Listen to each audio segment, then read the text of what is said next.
Welcome or welcome back to the Sky Notes podcast. This is part 2 of our self-care discussion with Kira Sutherland, sports nutritionist, naturopath, and astrologer.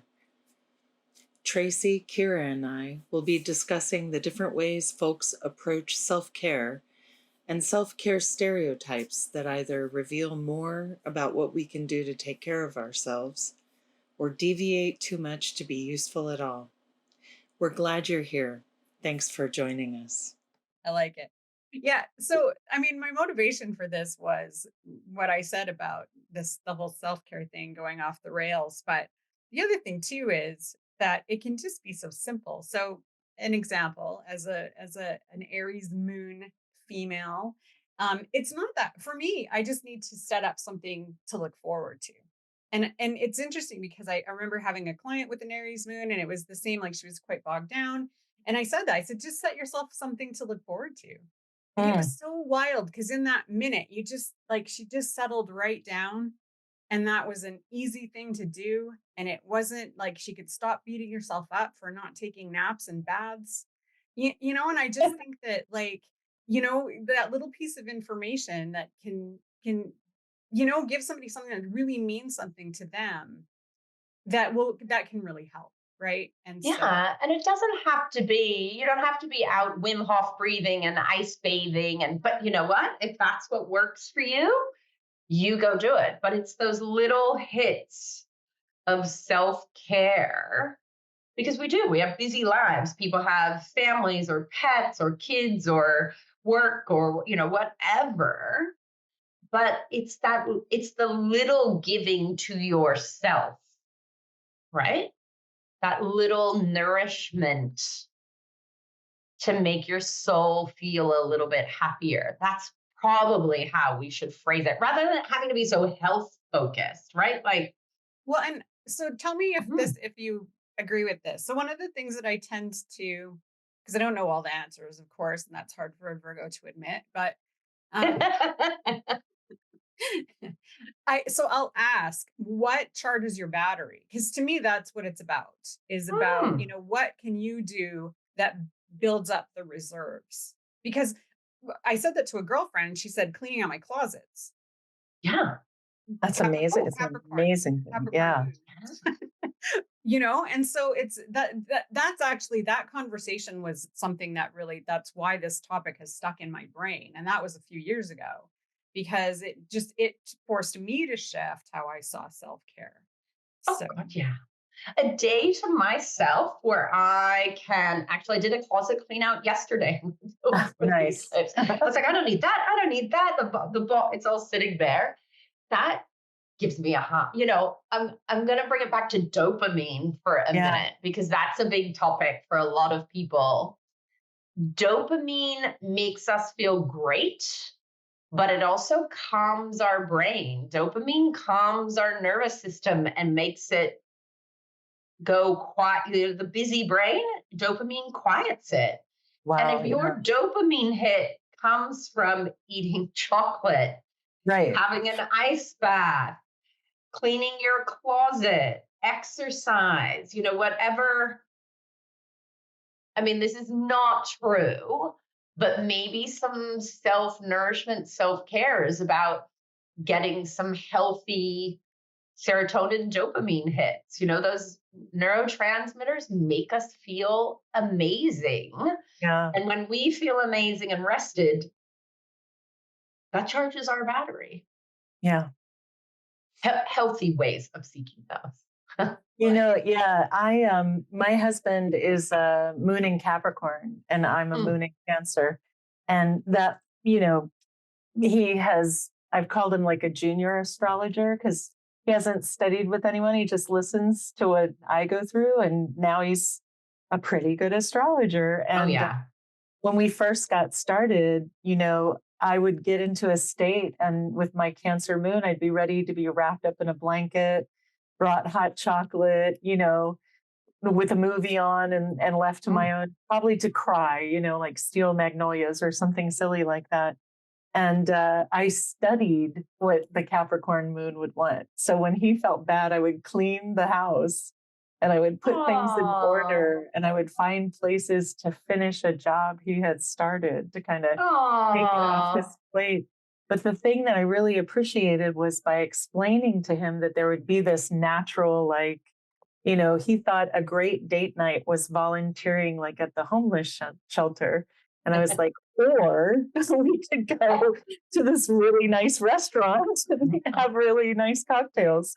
So, learned a lot. But I find in relationships, there's something about that dynamic relationship of what makes you, like what you're talking about, what makes you happy, what makes you feel secure and calm.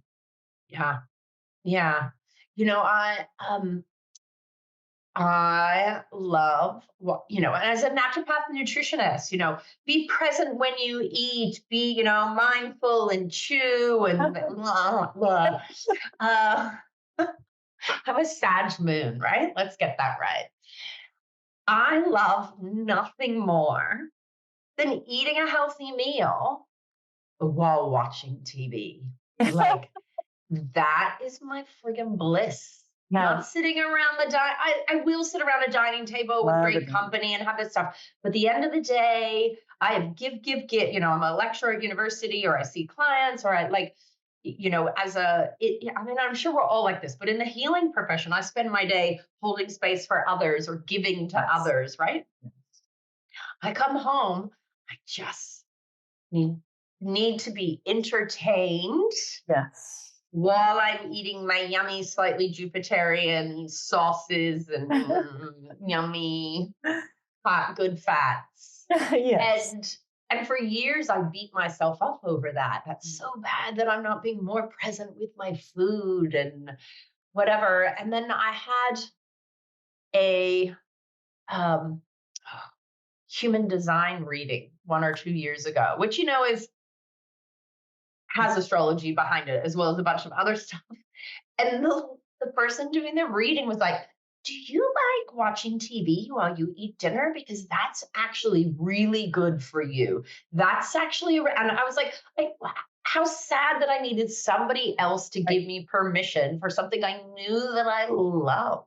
But Yes. yeah, and to me, that's, so we're going to go self care. So I'm so nourished if I can just binge Netflix and eat my dinner, and then I'll talk later or do whatever. But yeah, Yeah. it's, nourishment, it comes in so many random forms. I Yes. think, and it goes back to what Tracy was saying earlier. It doesn't have to be having a bath with special sacred bath bombs or, meditative breathing, chanting, whatever, if that's what works for somebody. But we have to give our permission for the self. I think self-care there needs to be some healthy versions of self-care, but it also is about finding, yeah, joy and happiness in what we're doing. And I think that's an underrated self-care.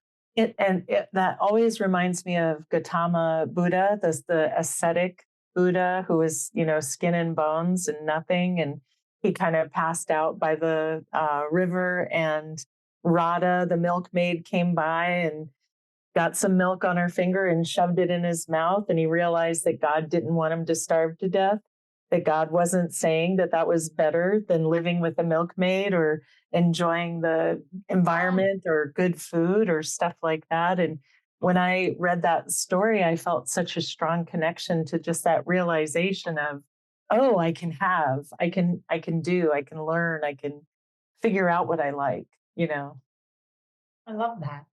I Yeah. didn't know that story. Or yeah. It's a fun Yeah. one. I bet you can find really good pictures too. Yeah. Oh, I love Yeah. that. Yeah. Yeah. Well, and I just feel like so many, like in the last few years, I'm trying to think if it was during COVID, pre-COVID. I'm not sure. Time's so weird since Saturn went into Pisces, Mm, but it um, is, isn't it? it's just Yes. so bizarre. It But is. this like the self-care became sort of synonymous with ceremony almost. Like Mm. set up the bed or the bathroom or the thing, and like, and it became work in some ways, right? Instead of Mm. in really, the moon is very simple, right? Like Mm. it does what it does. It knows what it wants. It goes there without you even realizing it goes there.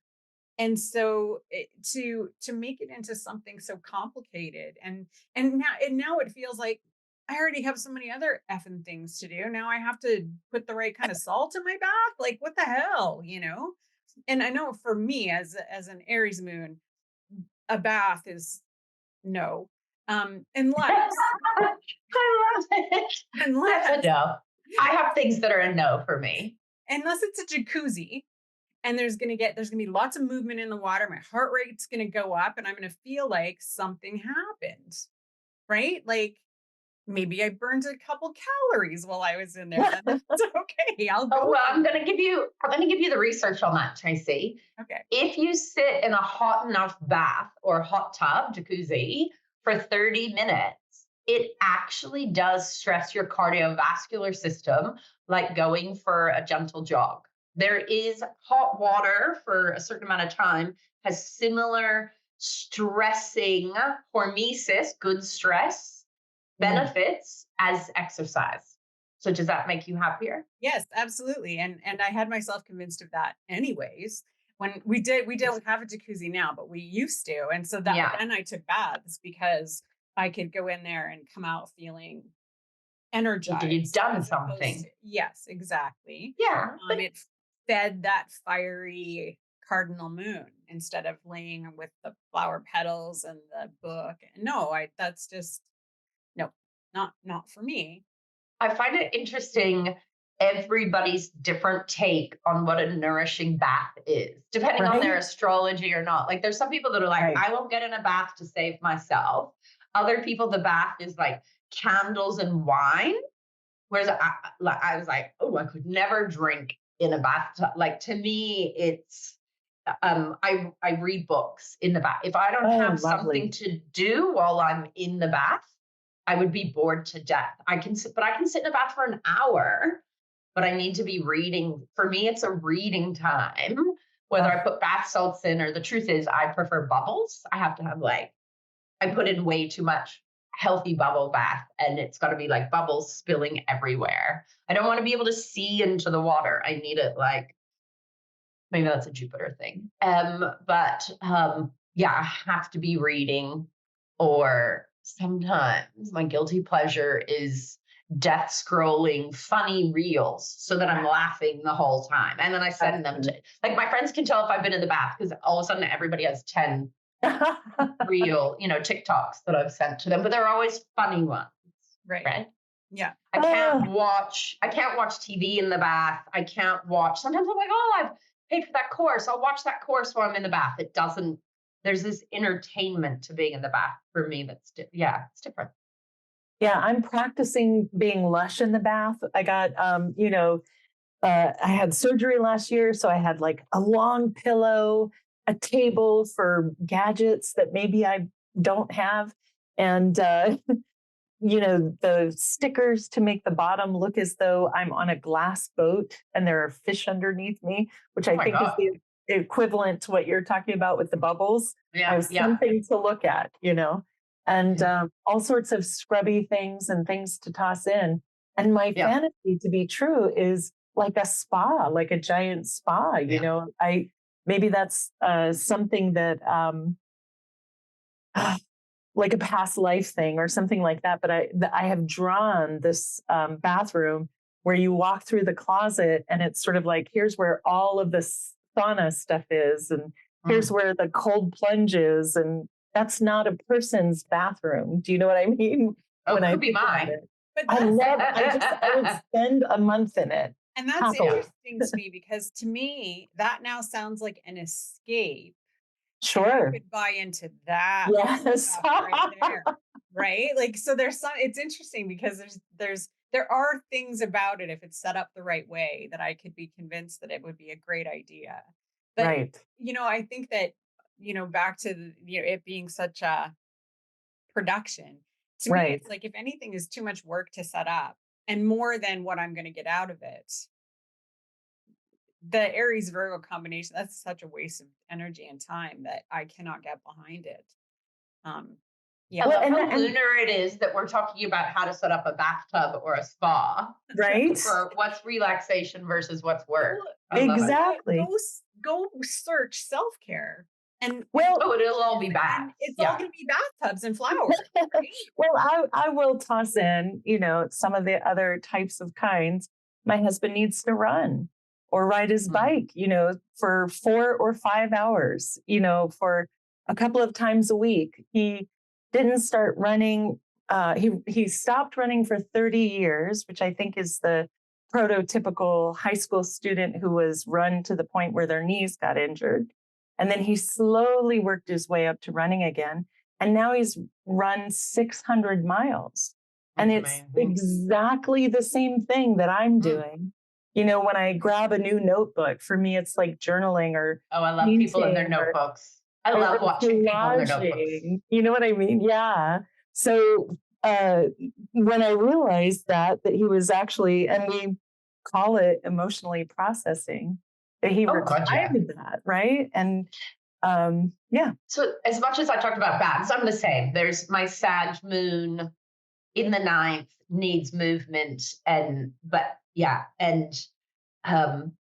but it's funny because my husband is even more so, and he's moon in Libra. But it's funny because his sport is all with other people, right? He bike rides in big groups, or he'll grab people to go run, and whereas for me, the self-care of that, and this is probably my Aries coming in as well, but the Sag Aries is like, I can be hiking with people, and that's the right pace to have a conversation. But if I'm running and anybody's like, oh, I'll come for a run with you, I'm like, what? No. Like, running with somebody else is torture for me, because that's my self-care processing time. I can be so creative and fix the world's problems as I run and listen to music, but I do not want to have a conversation. Like, it's my worst nightmare. Is running with somebody. And when I first met my husband, his self-care is running with people. And he'd be like, oh, I ran into Jane and she really needed to talk to you, so I organized for you to do a run with her. And I was like, why would you ever do that? I actually had to tell him to not organize social sport for me, because that's my worst nightmare. Yeah. And it's funny when we're talking about the moon, because we all take our moon stuff so seriously that's probably confusing for him at first. It's like, but like in my soul, that's like that's what it's for. Thing. Yeah, absolutely. I had to tell him to stop, because otherwise I then end up on a counseling session while I'm on a run. And that's my work, is listening to people. I don't want to listen to people while I'm in my, right, nourishment space. Yes. Well, especially if somebody who wants to do that is probably also going to want to emotionally process, like Lillian said about Jason, that, that they want to run and emotionally process. And now they have a sounding board. Right. That's interesting.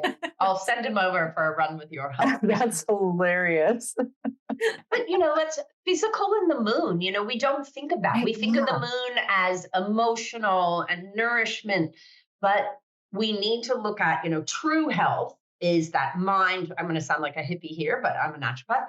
Is that mind, body, spirit, or mental, physical, emotional, spiritual, and there needs to be nourishment on all those levels. And it's not to make everyone go do exercise or, but we need to move, moving the physical body actually creates the chemicals that make us feel amazing. We know it's an antidepressant. We know it creates dopamine and serotonin and calms our nervous system. I'm not saying everybody has to run, and we know doing it in nature is twice as potent as, being and if all you can do is be in a gym or be at home, that's fun too. But yeah, I love what you're saying. I've been watching this podcast called The Handsome Pod with, I think I sent you a link to it, Tracy, with 3 comedians. And one of them is a survivor of cancer and probably sepsis and a couple of other things. And for a while, this comedian who is Hollywood famous was thinking about becoming a nutritionist because it became that important to her, until a celebrity said, really, you'll make about 12 grand a year. Maybe you should stick with your day job.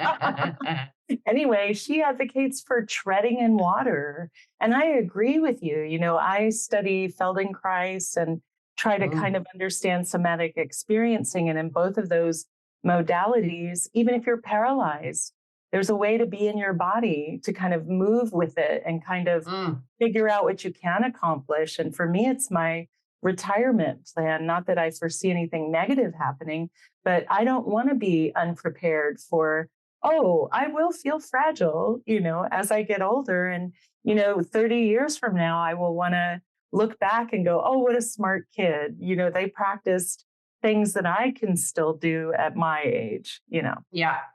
Yeah. And, movement for everybody or embodiment in the physical is so different for everybody. Like for years, I tried to love yoga. That's a no. Again, I love Pilates. I can which, everyone's like, it's not that different. It just doesn't work for me. Right? Yeah. Which sounds so weird. And people love it. I have best friends who are like, if I could do yoga every day, oh my God, I feel every moment I'm in yoga, I'm when is this over? But I run ultra marathons, right? That's my stretch. I'm not fast. I'm left in the dirt by a lot of runners, but I'm in my happy place. And it took me a while to realize it was okay to not do the physical exercise that didn't leave me in a happy place, right? It took me years to be like, it's okay that I don't like yoga. And I literally, for those that like yoga out there, I have tried every type of yoga on the planet. Like I have tried it all.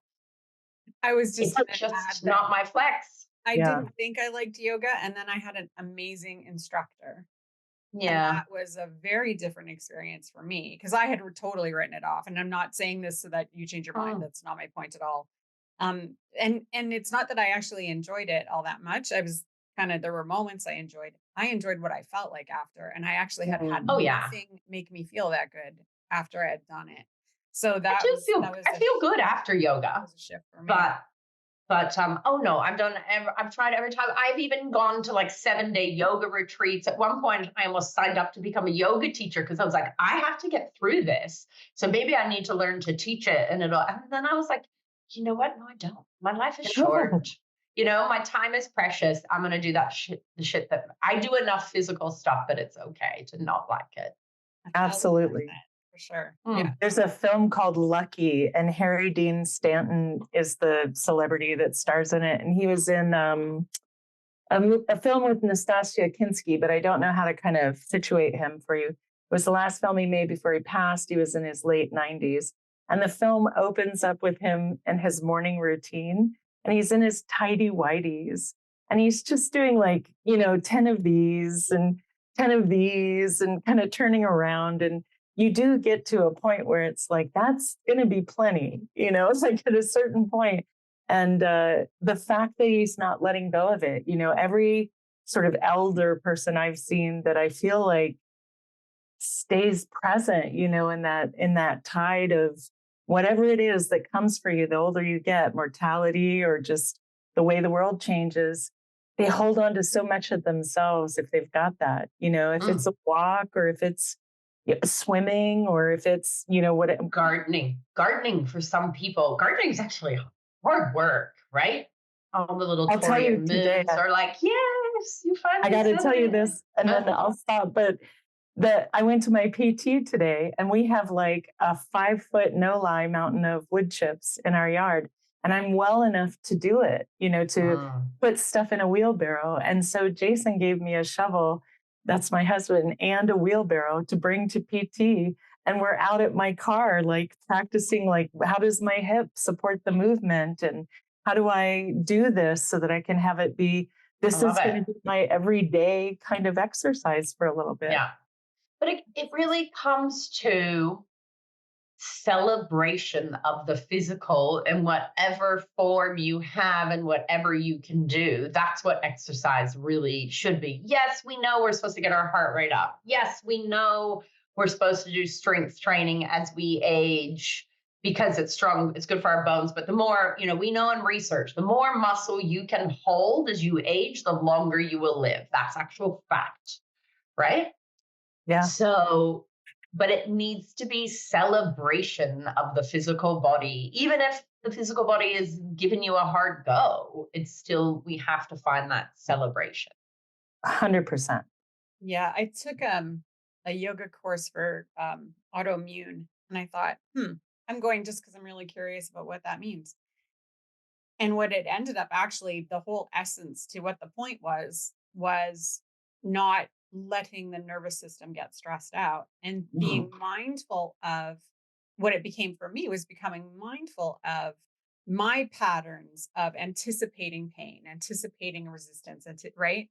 Yeah. And so that was a really interesting lesson, and kind of being in the moment all the time with where I am physically.